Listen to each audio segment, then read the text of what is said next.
তো দেরি নেই, গরম দেখো খাওয়ার জন্য। নে একটু দেখছে, দেখো মাশরুম খাবে এখন। দেখো কি বাসছিস তুই? দেখো দেখছে দেখছে দেখছো কোথায় টেস্ট করে দেখছে। দেখো কেমন হয়েছে? ভালো হয়েছে। ঝাল ঝাল হয়েছে। আর একটু করিস না। গিয়ে আমি একটা নতুন রান্না দেখাবো, সেটা হচ্ছে মাশরুম দিয়ে চিকেন। এই দেখো মাশরুমটা খুলে নিয়ে আগে এর মধ্যে ঢালি। এই দেখো, এই যে একদম পুরো ফ্রেশ মাশরুম, দেখেই বুঝতে পারছো। এই মাশরুম দিয়ে আজকে চিকেন কষা হবে। আর সঙ্গে এই যে চিকেন এনেছে, এই চিকেনটা এই দেখো পুরো কিমা কড়াই আছে চিকেনের। আর ভালো করে ধুয়ে নিই। এই চিকেনের দেখো পুরো কিমা, একদম ফ্রেশ কিমা। এবার এই দেখো সঙ্গে দেবো আলু, দেবো আলু ডুমো ডুমো করে কেটে নিয়েছি। আর আদা, পেঁয়াজ, রসুন ও কাঁচা লঙ্কা একসঙ্গে মিক্সিতে মশলা করে নিই। আর টমেটো, একটা মাঝারি আকারে টমেটো নিয়েছি। এগুলোকে করে নিই, কেটে কুটে নিই। তারপর তোমাদের দেখাচ্ছি রান্নাটা কীভাবে কী করবো। মাশরুমটাকে আগে আমি ছোটো ছোটো টুকরো করে নিই। এরকম ভেঙে নিলাম এগুলোকে, এরকম ভেঙে নিচ্ছি। নিয়ে এটাকে একটুখানি ছাড়িয়ে এই দেখো এগুলোকে এইভাবে আমি মাশরুমটাকে কেটে নিচ্ছি, ছোটো ছোটো করে টুকরো করে নিচ্ছি। এইভাবে সবটা করে নিই। মশলাগুলো আগে মিক্সিতে আমি কেটে নিই একসঙ্গে, আদা, পেঁয়াজ, রসুন।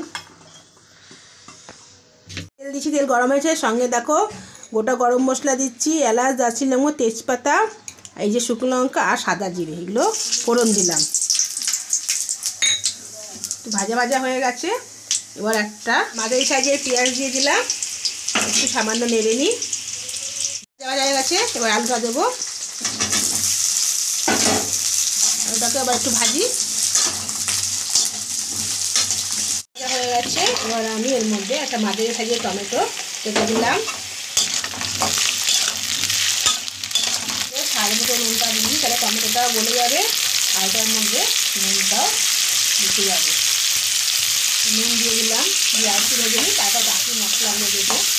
আর এদিকে দেখো মাংসটাকে পুরো ধোয়া হয়ে গেছে, আমার চুলটাও পুরো ধোয়া হয়ে গেছে, নিয়ে পরিষ্কার করে নিয়েছি। এগুলো পরে দেবো।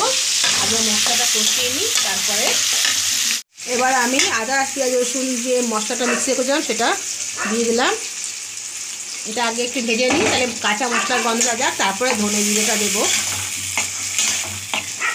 এক এক করে আমি এই 1.5 চামচ মতো ধনের গুঁড়ো, 1.5 চামচ জিরের গুঁড়ো, চামচ লাল লঙ্কার গুঁড়ো, কালারের জন্য 1 চামচ কাশ্মীরি লঙ্কা, আর পরিমাণ মতো হলুদ দিয়ে ভালো করে আমি আগে কষিয়ে নিই। চিনি দেবো, এতে কালারটাও ভালো আসে, খেতেও ভালো হয়। ভালো করে মশলাটা এবার ভেজে নিই। ভাজা হয়ে গেছে। এবার মাংসটা দিয়ে দেবো।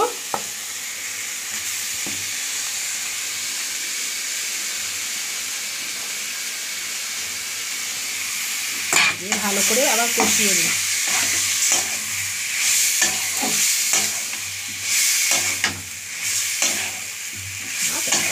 এর মধ্যে এগুলো 1 চামচ সসটা দিলে যেমন কালারটাও ভালো হবে, খেতেও টেস্টও হবে, দারুণ লাগবে সসটা দিয়ে। দেখো কালারটা কত সুন্দর চলে আসছে, আর খেতেও কিন্তু দারুণ টেস্ট হবে। গন্ধ বেরিয়ে গেছে। এবার আমি মাশরুমগুলো এর মধ্যে দিয়ে দিলাম, দিয়ে এবার ভালো করে নেড়ে নিই।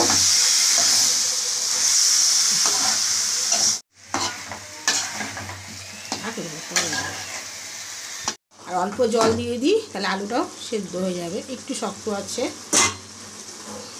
একটুখানি মশলা ধোয়া জলটাই দিয়ে দিলাম, ব্যাস। এতে আলুও সেদ্ধ হয়ে যাবে, আমার তরকারি হয়ে যাবে। ঢাকা দিয়ে দিই। এটা আবার দেখো কমপ্লিট হয়ে গেছে, মাখা মাখায় হয়ে গেছে আলুগুলো। এই তো ভালো সেদ্ধ হয়ে গেছে, এই যে ভেঙে যাচ্ছে আলুগুলো। এবার আমি গ্যাসটা নিভিয়ে দিই। এবার উপর দিয়ে একটু গরম মশলা ছিটিয়ে দিই আর দেব একটু ধনে পাতা, এবারে কুচি দিলে দারুণ লাগবে। এবার নামিয়ে ওদের দেখাবো, তার আগে একটু ঢেকে রাখি।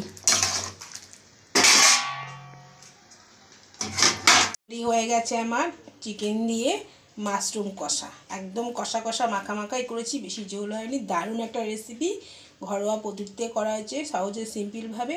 তোমরা ট্রাই করে অবশ্যই দেখবে, কমেন্টে জানাবে। নতুন যারা সাবস্ক্রাইব করে বেল আইকনটা প্রেস করতে ভুলো না, আর বেশি বেশি করে বন্ধুদের মধ্যে শেয়ার করে দেবে, যাতে আমার ভিডিওটা সবার আগে পৌঁছে যায়। সকলকে দেখার জন্য ধন্যবাদ। তাতেও দেরি নেই, গরম দেখো খাওয়ার জন্য। নে একটু দেখছে, দেখো মাশরুম খাবে এখন। দেখো কি বাসছিস তুই,